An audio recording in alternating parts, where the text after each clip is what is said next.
We interrupt our program to bring you this important message.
Welcome, ladies and gentlemen, to episode 89 of Vikings Uncensored, the last show of the 80s. Wish we could came in on a little happier note, but of course, the Vikings had a prime opportunity last weekend to clinch the NFC North by beating Detroit, and that didn't happen. We'll get into the game recap here in just a little bit, but few news items here first we'll hit to get started. A couple of NFL quarterback news. The Falcons, who had told Marcus Mariota, it was either late last week or early this week, that he was no longer going to be the starting quarterback. Now came out on Wednesday that he will be having knee surgery and done for the year.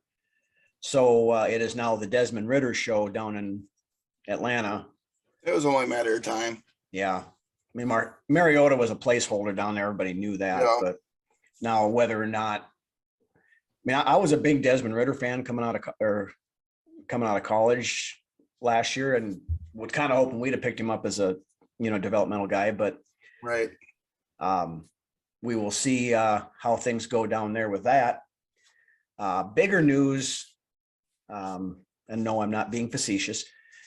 Kyler Murray on Monday Night Football, like 3 plays into the game, tore his ACL and is done for the year. Man. That's no small injury, but sorry.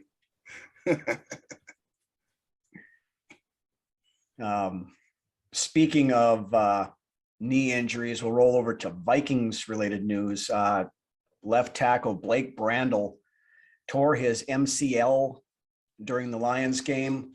He's out at least 4 weeks, was put on IR earlier this week. So he possibly will be back for the playoffs, but probably not before then. So it sounds like Verdarian Lowe is probably, be seeing the roster this weekend for the first time. I would say he would be active this week. Yeah. Good news though. It looks like Christian Darrisaw will play this week. Right. He's out of concussion protocol and does not have an injury designation at all this week. So he should play. Sounds like Bradbury will be back as well. So correct. That'll help the line. Again, we'll get into that here in just a second. Vikings also called up linebacker William Kwenku from the practice squad, signed him to the active roster on Wednesday. Then in other ones, this kid I was kind of intrigued by in the draft process. He was later round guy, but it was rookie cornerback Kalen Barnes. They signed him off of Miami's practice squad on Wednesday. Now this kid he made headlines at the scouting combine by running a 4.23 40, fastest defensive player since at least 2003. Wow. So this kid can flat out fly. Right. Now, whether his coverage skills are up to the task remains to be seen. But here again, nobody's coverage skills on this team seem to be up to the task, so he'll probably fit right in. And on that segue, we're going to roll into the recap of the debacle in Detroit this past weekend. Wasn't all bad. Tell you what, Kirk and JJ, the two of those guys did everything they possibly could to get us that win. Right. Yeah, they really made a push towards the end of the game there. But Kirk himself, 31 of 41 for 425 yards, ties his, I believe it's his career high. It's his high with the Vikings. He threw for 425 in that 2018 or 2019 game in Green Bay where we tied. Yeah, it was something more around there. Yeah, it was one of those, I forget which year it was, but then he also had 2 touchdowns with a quarterback rating of 124.5. He was, however, sacked 3 times. Interesting stat here for Kirk. This is the first time in 4 years that a quarterback who has thrown for over 400 yards, completing 75% or more of his passes and 0 interceptions, has lost a game. Again, not going to get into the whole wins and losses quarterback stat thing, but Kirk did everything he possibly could to get us that win on Sunday. And I got to tip my hat to the guy. He played a hell of a game.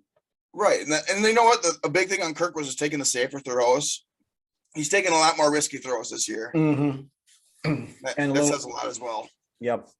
And rolling into those throws, a new Vikings regular season receiving record also set by Justin Jefferson. Believe the record was set, I think it was 1970. Wasn't it Sammy White?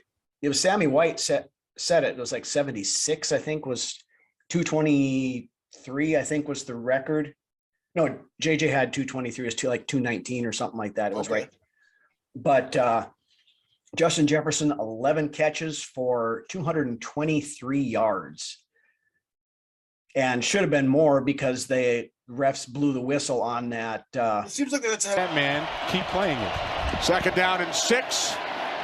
Cousins throws. Making the adjustment was Jefferson. And he stays in bounds. Finally knocked out at the 33. Oh, boy. Or excuse me, that's Jerry Jacobs.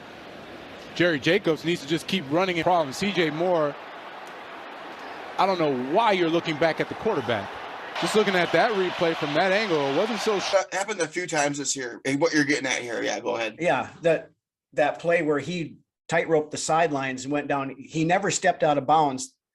They should never have blown the whistle on that call. They should have let that play go out and then reviewed it afterwards, because it would have been a touchdown. Which they did not review it or even think about. You can't review it when the whistle blows, because when the whistle blows, the play is dead. You can't review it.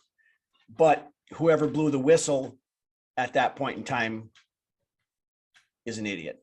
Right. Because that's not what they're supposed to do. But then TJ Hawkinson, in his return to Detroit, 6 catches for 77 yards, but had one very key drop on 3rd down. Yeah, under a magnifying glass for sure. Yeah, would have been a 1st down. Kirk threw it to perfect spot. He had it in his hands. He just dropped it. And we ended up having to punt on that drive. And he'll learn from that, though. I think he will. It's unfortunate. He wasn't the only one to make a bad play that day. No. I mean, but that's a catch you got to make. But he's had a few of those now in the last 3 weeks, which is a little on the concerning side. I mean, I'm not concerned because we all know Hawkinson's a very good tight end, but he had those 2 down at the ends at the goal line against Dallas as well that he dropped. Yeah, that's what I was going to say. Dallas and this game was the 2 drops that come to mind, in my opinion. So. Mm-hmm. That's just being ticky tacky too. Yeah, it is. But then also Adam Thielen, 7 catches for 65 yards, and KJ Osborne 5 for 38. So, I mean, all in all, it was a good day for the offense, other than the fact that we didn't finish drives off and score points. Kevin O'Connell had his Dan Campbell moments, so that He did, and there was a couple of those. We can talk about that. I was going to hold that off for a minute, but we can talk about those now since we're on the offensive side of things. The first one was that going for it on 4th down early in the game. I don't necessarily have a problem with going for it on 4th down. It was the play call. Yeah. You need 1.5 yards and you just run it into the back of your backup center and you don't even get close. I mean, everybody in the whole stadium watching on TV, everybody knew that's because when they came out and lined up, that everybody knew. I think it was the shotgun formation too, wasn't it? Was it like a draw concept? I guess at that part I don't remember, but okay. It was, yeah, it wasn't set up well. No, it was ugly to start out. So, yep. And then the other, well, there's 2 more moments actually. The other one was down when we were down at the goal line down there, and they tried to get cute and call that halfback pass that Delvin fumbled and turned the ball over toward the end of the first half there. All right, here we go. 1st and goal from the 3. Stutter step by Cook. Lost the football, and the Lions have recovered.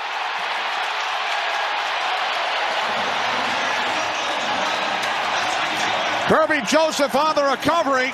With Kevin O'Connell, he said, we cannot get cute versus this defense. They are trying to be cute. Dalvin Cook is going to do that jump pass to Johnny Munt, and as he's trying to set up, you have Isaiah Buggs go in and strip the football. Like, why would you ever try to get cute on the goal line? You have one of the best running backs, a good fullback. Just pound the football and run the timeout. Instead, you get a turnover. That is costly, man. I mean, that's an understatement to say costly. Yeah, that was, the cute call by O'Connell, and then Dalvin Cook trying to make something out of nothing that wasn't there.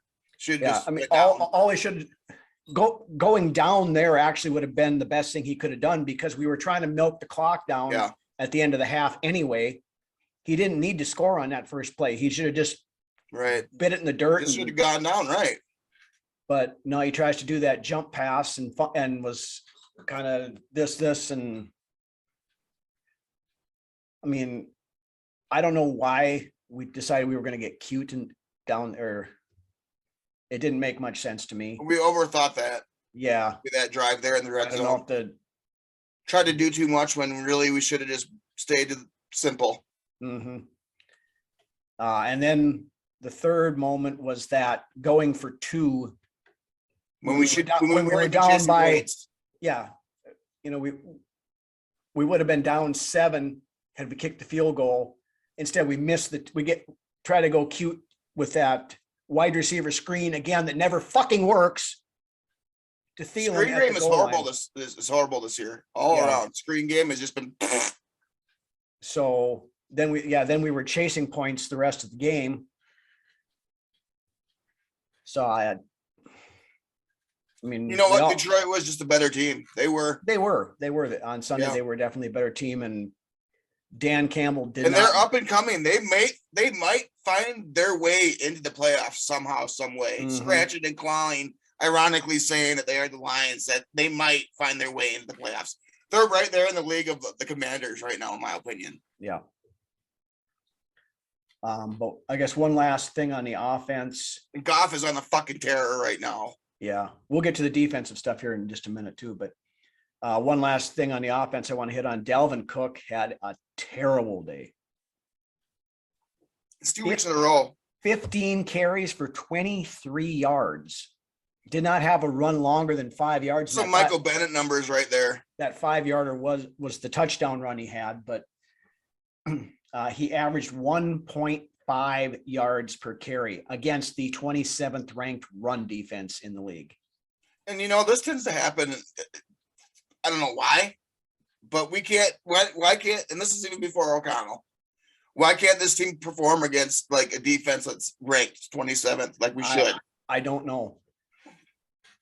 But Cook looked old in that game. You know, I don't know if it's Cook or so much, or as much as it is the run blocking of the offensive line. Well, the run blocking didn't help. I mean, having two backup players and stuff in there didn't help. But as the season has wore on, Cook is looking like he's lost a step to me. It's looking cooked. Yeah. But anyway, anything else you want to hit on the offense before we roll over to the clusterfuck? At least the offense has not gotten worse. They've stayed consistent and have gotten better in small increments, honestly. Other than that, it's more like 2 steps forward and 1 step back for the offense so far this year. mm-hmm. Although once again, the third quarter was terrible. Yep. It's just, and we're going into what, week 14, week 15, and we still have not put together a complete game and still have not really seen, the potential that this team has come to fruition yet. Mm-hmm. And they got 4 more weeks to figure that out before playoffs start because you're going to have that going into the playoffs. Or this offense should be a juggernaut in this league. It should be, yeah. I mean, it should be right up there with Buffalo and Kansas City, but it should have an identity of its own because Kirk is a different style of quarterback. Mm-hmm. So, but I mean, you and I have both said this the entire season. If this offense can ever hit on all cylinders for an entire game, there's not a defense in the league that can stop it. Right. You're looking at like a Dan, like back in the Eric Coryell days, type of offense that this could be, or a Brian Billick type of offense that this could have been, be. Yeah, I mean, Justin Jefferson's absolutely ridiculous, and man, he's a man amongst boys. Every week he just shows out. Mm-hmm. He's on pace for 2,000 now, so yeah, he's got to average 125 yards per game over the next 4 to get 2,000 yards, which is possible against these pass defenses we're going to be facing. He can definitely do it. So something that's going to bear watching. But let's roll over to the defensive side of things here. I got nothing good to say about the defense. Oh no, there isn't anything good to say about the defense. When we needed them to show up, they didn't show up. We are now the 32nd ranked defense in terms of total yardage. That's terrible. If we could be ranked lower, we would be. Yeah. We have no pass rush anymore. I mean, we've 4 sacks in the last 4 weeks. That is it. Against the murderer's row of Mike White, Mac Jones, and Jared Goff, guys who are not mobile. Yeah, quarterbacks that you should be dominating. Yeah. With the style of defense that we should be playing. But as Donatel said in his press conference on Wednesday, it's not the scheme, it's the execution. And, really over the last month, I'd say, we're giving up a lot of passing yards. Yeah, no shit, Sherlock. No, it's the fact that you are the most passive play caller I have ever seen in my life. Yeah, absolutely is. Oh, we can't get beat deep. We can't get beat. You're already getting beat deep. You're giving up 426 yards per game over the last 5 games. That has never happened in the history of this team before. I'm sorry about that. Go ahead and say that again. We have given up 426 yards per game over the last 5 games. Yeah, it's ridiculous. Ridiculous doesn't even begin to express how ludicrous that is. And the touchdown that we give it to Jameson Williams, ridiculous. Hopefully that's an omen of things to come. Mm-hmm. Well, and that coverage is so broken. Yeah. But almost damn near 500 yards. Yeah. I mean, we're not blitzing. According to the numbers, we blitzed more on Sunday than we have been, but to me, it didn't seem like it. But our blitz rate this year is only at 17.3% of dropbacks. we're trying to rush with our base package, and teams have figured out how to get it out quick or to get around before Hunter and Za'Darius can get into the backfield. I think we're starting to see frustration from O'Connell on that side of the, towards the defense. Yeah, you could tell in O'Connell's press conferences this week that he's not happy. He's not the kind of guy that's going to go throw Donachelle under the bus, but you could tell in his comments and kind of in his voice that he was not pleased with what was going on. And then you got Donatel doing his press conference that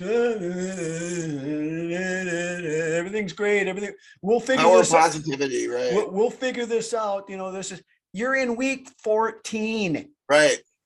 We're not week 3 of the preseason. This is week 14. Back in week 5, I was like, you know what? This is fine. We're winning games. We're learning as we go. We're going to get better. But you know what? We're not getting better. We're getting fucking worse. Mm-hmm. Well, and if we get to have another game where they give up over 400 yards of offense, Donatel needs to be relieved of his play calling duties. Your pardon? Fired. But I.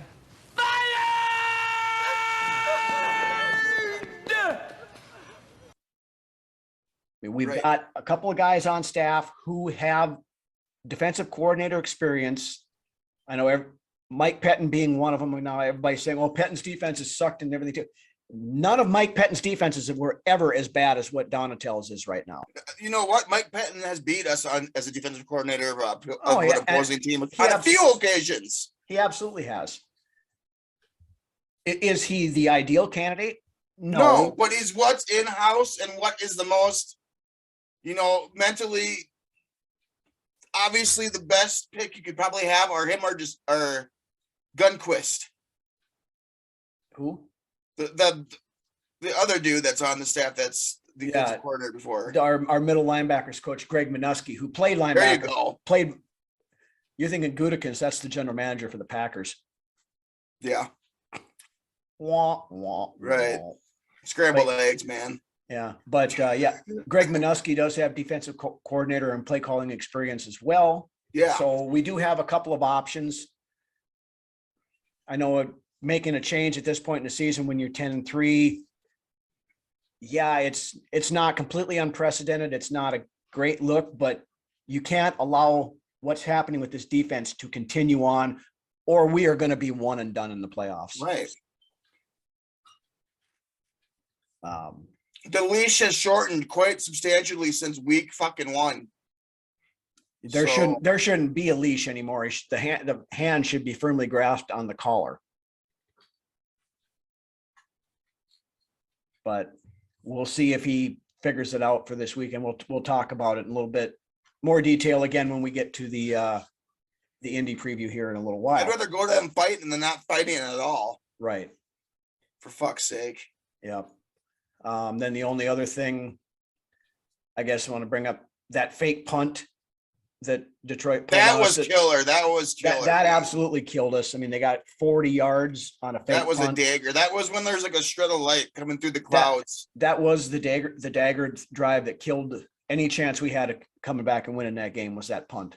Fucking Campbell gets a fucking couple claps for that play call, because that was killer. That was a death call, death shot type of play. Right. All right. So with that, unless you got anything else you want to hit, we'll roll on to our weekly awards segment, where we celebrate the good and the not so good, starting off with the good and what we call our Badass of the Week award. Who is that guy? Whoever he is one tough badass. So who do you have for that award this week, Mr. Brunswick? Kirk and JJ. It's what it is. Easy. Yeah, it is. And same for me, for the reasons we both talked about earlier. You set a team record for receiving yards. You're going to get the award. You play balls out like Kirk did for most of the game. You're going to get the award. Jefferson's almost on the level of like a Michael Jordan or LeBron James, where he's a type of player that could take over a game. Well, You know, give me the ball. Find a way to get me the ball because I'll go up and get it, and I'll give us a chance to win.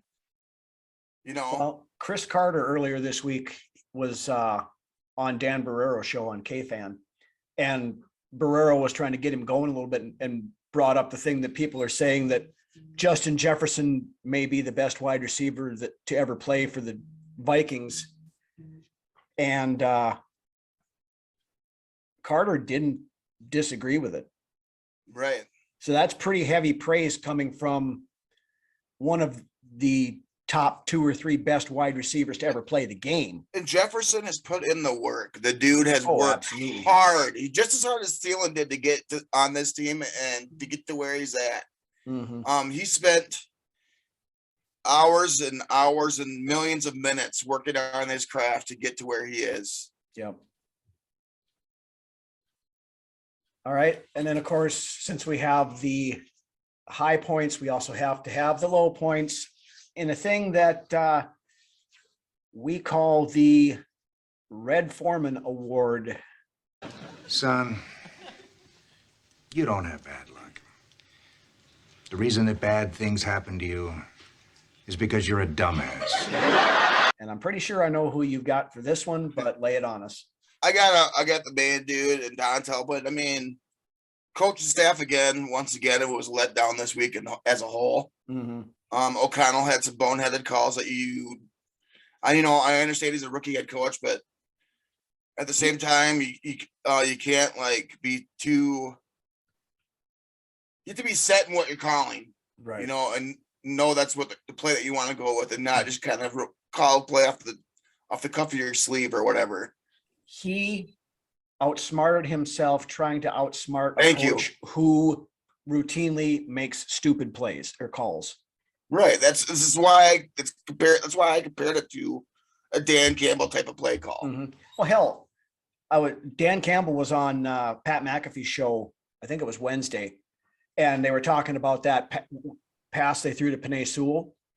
We're in that situation, and the fans are doing the wave around the stadium, and so I'm just watching, and I hear Ben Johnson's like, "Hey, coach, you want to?" I'm so focused on the wave. I said, "Yeah, that's fine." And I look up, and we're throwing it to Penei, and I'm like, "What the fuck are we doing?" Coach said it was fine, but it worked out great. That means the football gods are on your side. Dan Campbell didn't even know what was going on that. He said, the crowd was doing the wave. He said, I was watching the wave go back and forth, and I heard the offensive coordinator in my headset say something about, hey, coach, we want to run this. And I said, I wasn't paying attention. I said, yeah, whatever. And then he looks out and saw the play. He said, he looks over. He's like, what the fuck was that? I didn't even know. So your head coach didn't even know what the hell was going on the field. Yeah. Well, I also heard him say, well, we know how to beat them. We know how to beat the Vikings. And I don't like when I hear teams, especially like Detroit, saying shit like that. No. We figured them out. We know how to beat them. Pretty sure those were the words that came out of his mouth. Yeah, something very to that effect anyway. But yeah, for me. And he wasn't joking, which pissed me off even more. Donatel gets the Red Foreman Award for the week, and KOC is going to get a dishonorable mention. Right, there you go. Because of the other stuff as well. So, but with that, we'll roll into another one of our classic beer commercials. So head yourself on over to the fridge, grab yourself a cold one, crack it open, check this out, and we will be back in a minute.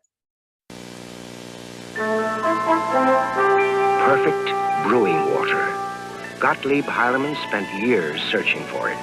Back in 1853, he found it. Sparkling pure Wisconsin spring water. Today, Heilemann's Old Style is still brewed with virgin pure water from underground springs. Still brewed in the old world way called kreuzening. Heilemann's Old Style, pure brewed in God's country, slowly and naturally.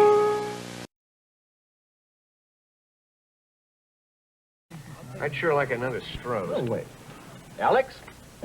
2 cold Stroh's. Where do you see this?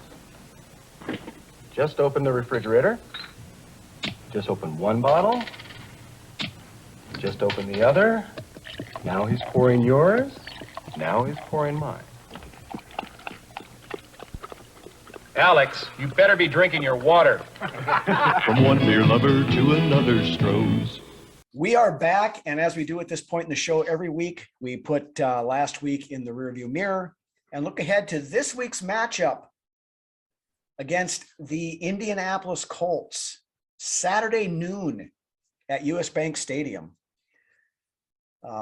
This is no fucking excuse game right here, honestly. Yeah, absolutely not. This should be a game that we come in and curb stomp the hell out of. This should be like the Harlem Globetrotters going in and playing a fucking team off the street. Yeah. Type of game. I mean, exactly.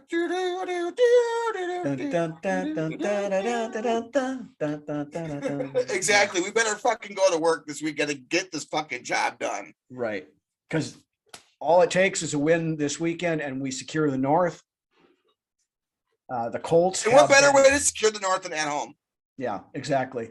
Oh, it would have been better to do it. It would have been better to do it last week in Detroit, but this is the next best option, I guess. Indianapolis has been awful.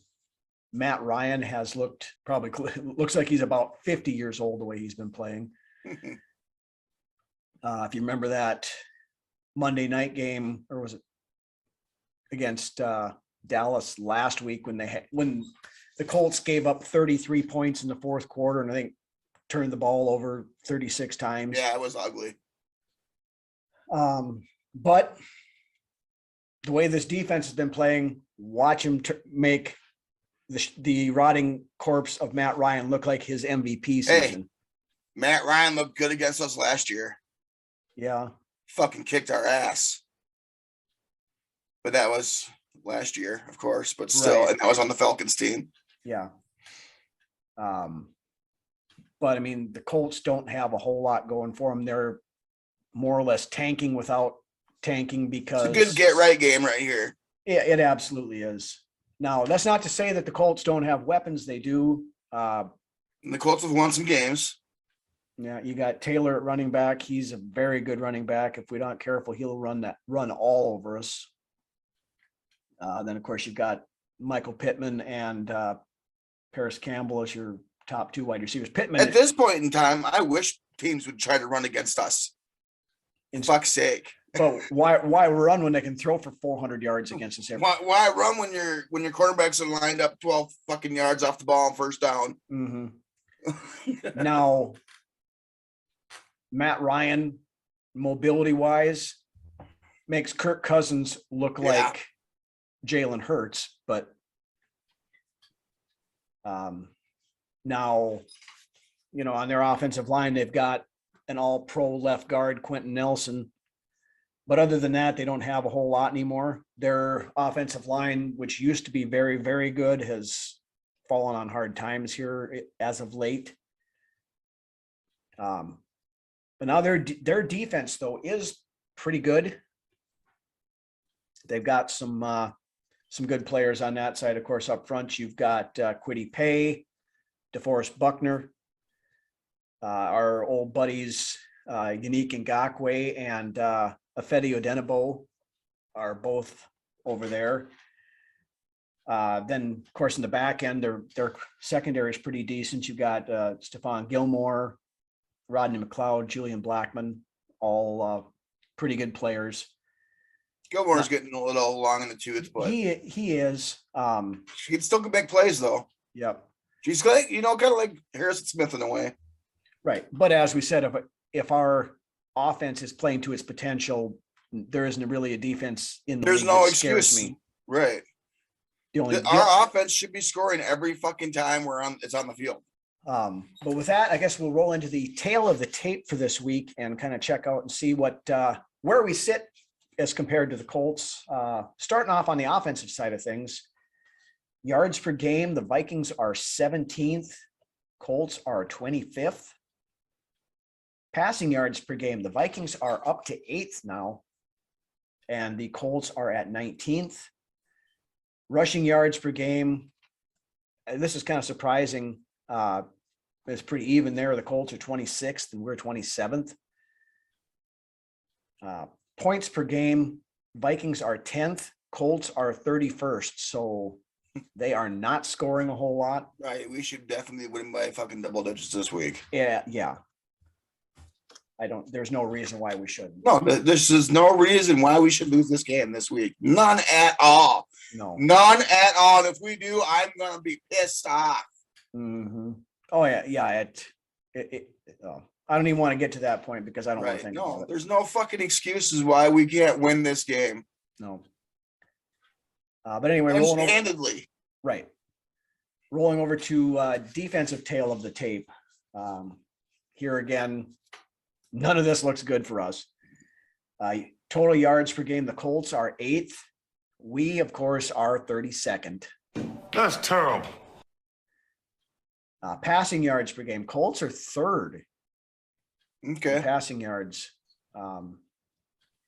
Vikings, of course, are 32nd again. That's terrible. We're just lucky that this offense has found ways to move the ball against good defenses. Yeah, well, when you've got somebody as good as Justin Jefferson is, and they've finally came to the realization that, hey, if Jefferson's covered, we can still throw him the ball. Right. Rushing yards per game. This is the only one we've really got a. We are 16th. The Colts are 21st. And points per game, Colts defense is 18th. We are 25th. That's terrible. Special teams. In the kicking side of things, Colts are actually kick returns. They're actually 1st, and we are 5th. So wow. Have to keep an eye on that. Fuck yeah, I'm scared now. Our coverage teams are going to have to be on their game for that. But then fucking frightened. I'm scared. For turnovers, the Vikings are 4th in the league at +6. The Colts are 32nd in the league at -14. That's terrible. Fucking feast. Come on. The defense needs some good medicine this week. There's no reason why we shouldn't have at least 3 or 4 sacks. And according to Don, till Darius Smith is completely healthy. Yeah. But we should also have at least a couple of turnovers in this game too. I mean, we should easily. Yeah. When it boils down to it, historically, this is a game that the Vikings of past years will play down to their competition.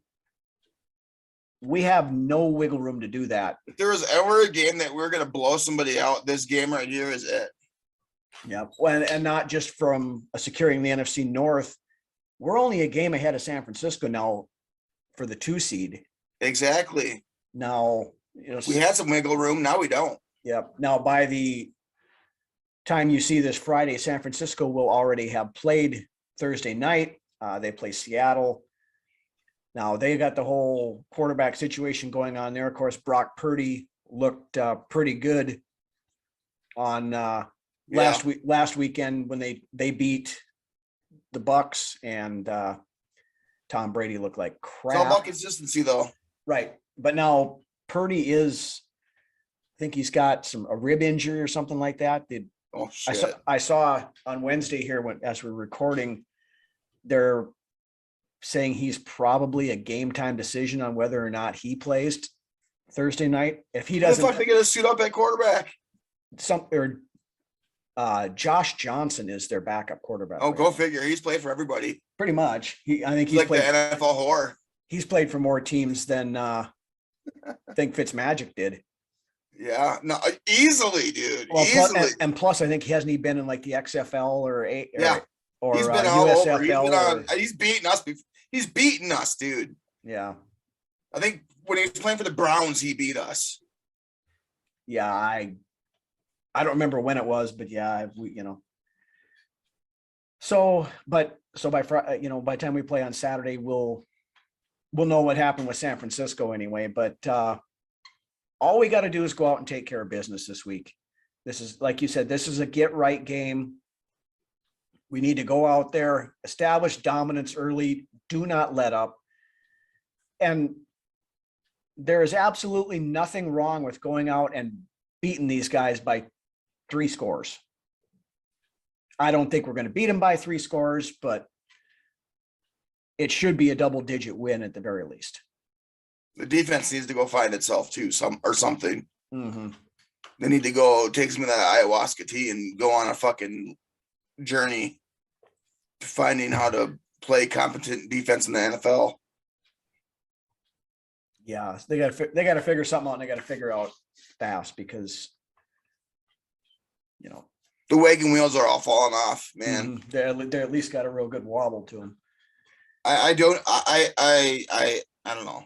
I just don't know. I'm just gonna keep my mouth shut and wait and see, I guess. Yeah, we'll save the rest of the vitriol for the defense until next week if they turn in another stinker performance like they have the last 5 weeks. But they better fucking not. There's no fucking excuse. No, there absolutely is not.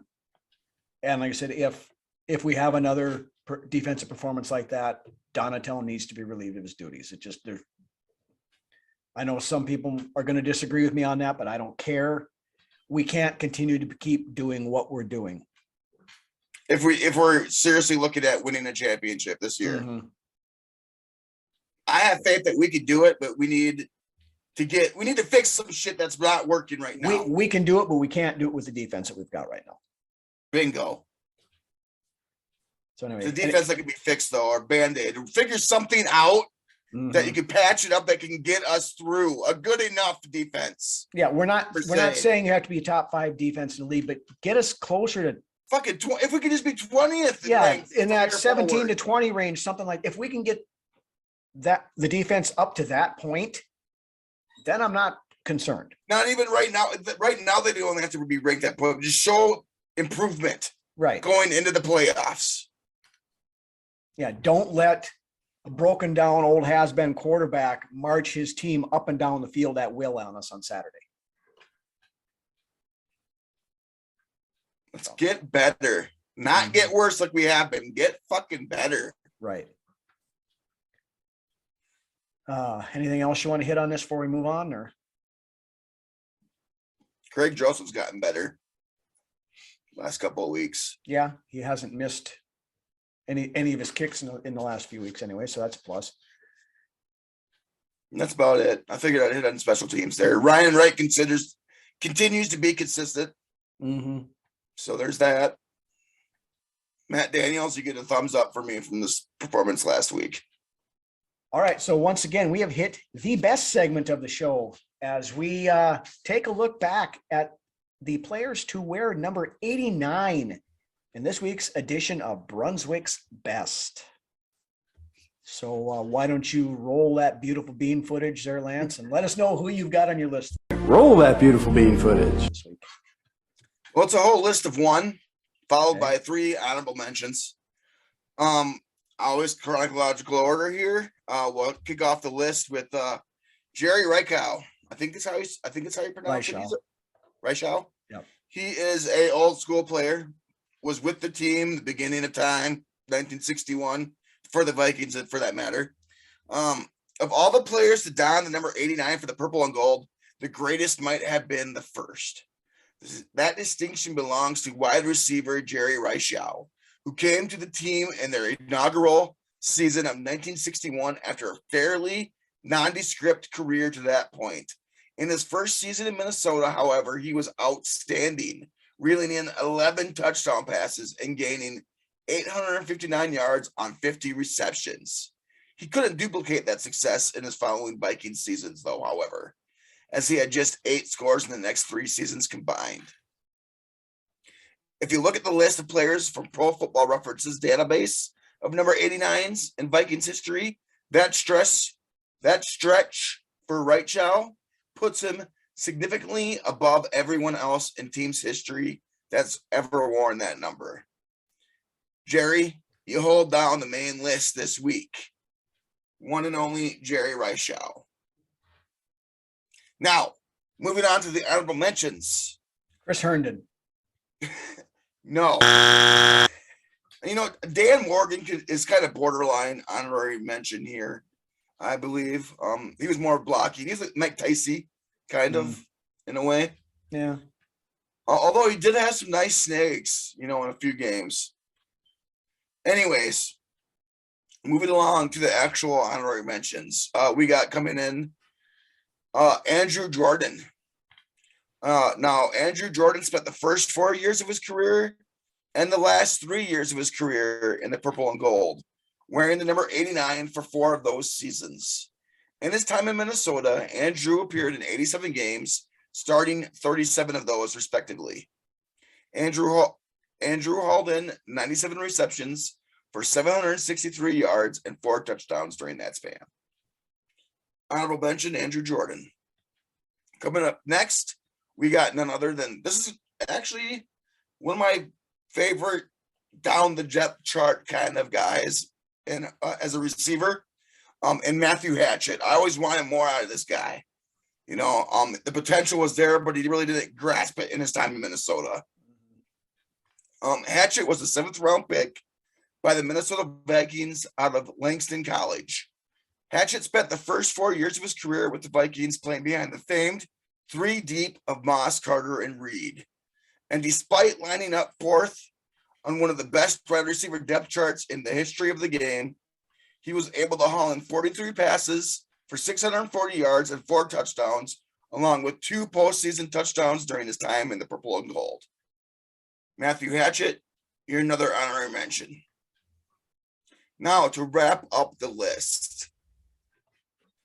This guy came to Minnesota, and the years, I would like to say, were like pretty scarce when it came to talent in the wide receiver room. And that guy is none other than Travis Taylor. Travis Taylor landed in Minnesota as a veteran wideout to a fairly overhauled Minnesota wide receiver unit following the shipment of Randy Moss off to the Oakland Raiders after the 2004 season. Taylor looked to help bring some balance to the unit.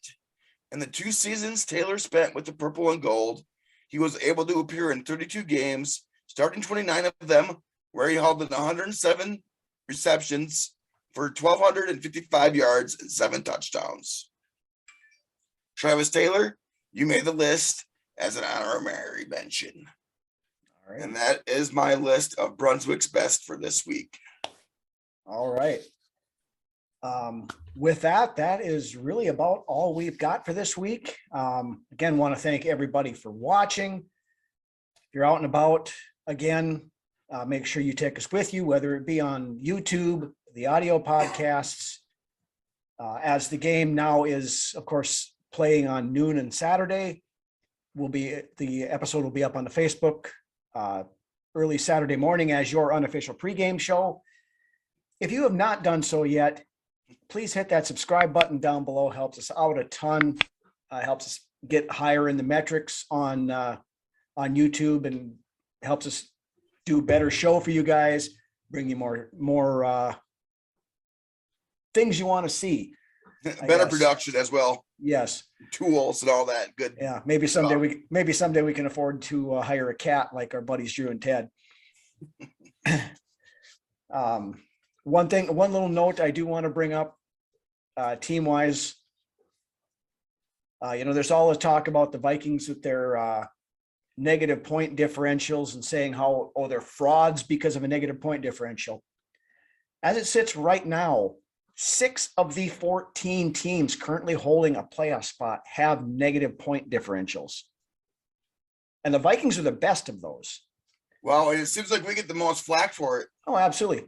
Here are the teams right now that have that are securing a playoff spot with a negative point differential. Tennessee at -35. The Giants at -33. The Los Angeles Chargers at -31. The Tampa Bay Bucks at -30. The Washington Commanders at -3, and the Vikings at -1. And like I said, we get the most flack, it seems like. Mm-hmm. So if we're frauds, there's 7 other teams at least in the playoff picture right now that are also frauds. So just I like a little. That's a good. Get some clarity for that. Yeah, just a little something to chew on there for that part of it. But again, thank you everybody for sticking with us for 89 episodes now.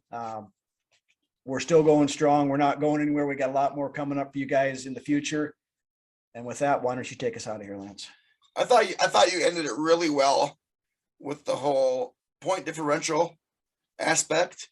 So we're gonna leave it at that. And what we need to do this weekend is just go and take care of fucking business. Like, no excuses whatsoever against this team that's coming into town. Go and take care of it and get the division taken care of so we can lead us into better things in the future. With that, we'll see you next Friday. All right. Go, guys.